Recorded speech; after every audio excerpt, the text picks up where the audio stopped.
नमस्कार, मी पंजाब डक राज्यातल्या शेतकऱ्याला सांगू इच्छितो की तुम्ही काय करा. सांगायचं झालं तर तुम्हाला सांगतो 8 ऑगस्ट पर्यंत तुम्ही शेतीची कामे करून घ्या. 9 ऑगस्टला पाऊस सुरुवात होणार आहे.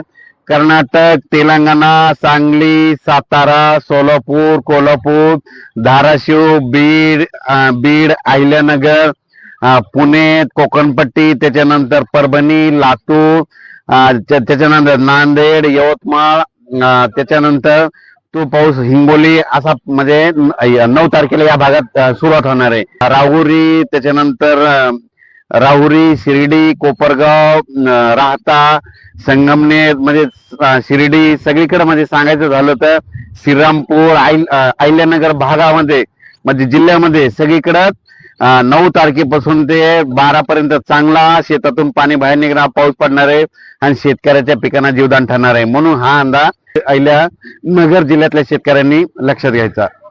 9, 10, 11, 12, 13च्या दरम्यान तुमच्याकडे देखील उत्तर महाराष्ट्राकडे म्हणजे नाशिक जिल्हा, नंदुरबार जिल्हा, त्याच्यानंतर जळगाव जिल्हा, धुळे जिल्हा, चाळीसगाव तालुका, त्याच्यानंतर कळवण, निफाड, नाशिक, त्याच्यानंतर लासूर या भागामध्ये तुमच्याकडे देखील 9 ते 12च्या दरम्यान पाऊस येणार आहे. म्हणून तुमच्यासाठी ही एक आनंदाची बातमी. त्याच्यानंतर आपण परत काय करू, विदर्भाकडे देखील मध्ये 9 तारखेच्या नंतर 10 ते 16च्या दरम्यान मध्ये पूर्व विदर्भ, पश्चिम विदर्भाकडे चांगला पाऊस येणार आहे. आणि सांगायचं झालं तर सुरुवातीला पूर्व विदर्भाकडे घेऊ. पूर्व विदर्भाकडे सांगायचं झालं तर नागपूर, वर्धा, भंडारा, गोंदिया, चंद्रपूर, यवतमाळ, अमरावती या भागाकडे तुम्हाला सांगू इच्छितो 14 ते 16च्या दरम्यान तुमच्या भागाकडे चांगला पाऊस येणार आहे. म्हणून हा अंदाज लक्षात घ्यायचा. त्याच्यानंतर पश्चिम विदर्भाकडे म्हणजे बुलढाणा जिल्हा, अकोला जिल्हा, यवतमाळ जिल्हा, वाशिम जिल्हा, अमरावती जिल्हा ह्या 5 जिल्ह्यामध्ये तुम्हाला सांगतो की 9 तारखेपासून ते 12 तारखेच्या दरम्यान म्हणजे वेगवेगळ्या भागात दररोज पावसाची हजेरी लावणार आहे.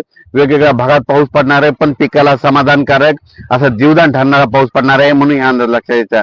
त्याच्यानंतर मराठवाड्याकडे सांगायचं झालं तर नांदेड जिल्हा, हिंगोली जिल्हा, लातूर जिल्हा, धाराशिव जिल्हा, त्याच्यानंतर परभणी जिल्हा, बीड जिल्हा, जालना जिल्हा, संभाजीनगर या भागाकडे मग सांगायचं झालं तर तसं तर 8 तारखेला मध्यरात्रीच्याला पाऊस सुरू होईल, पण 9 तारखेपासून चांगला पाऊस येईल. म्हणून म्हणतो माझी शेतकऱ्याला तुम्ही काय करा, शेतीची कामे करून घ्या. अचानक वातावरणात बदल झाला, लगेच एक मेसेज दिला जाईल. धन्यवाद.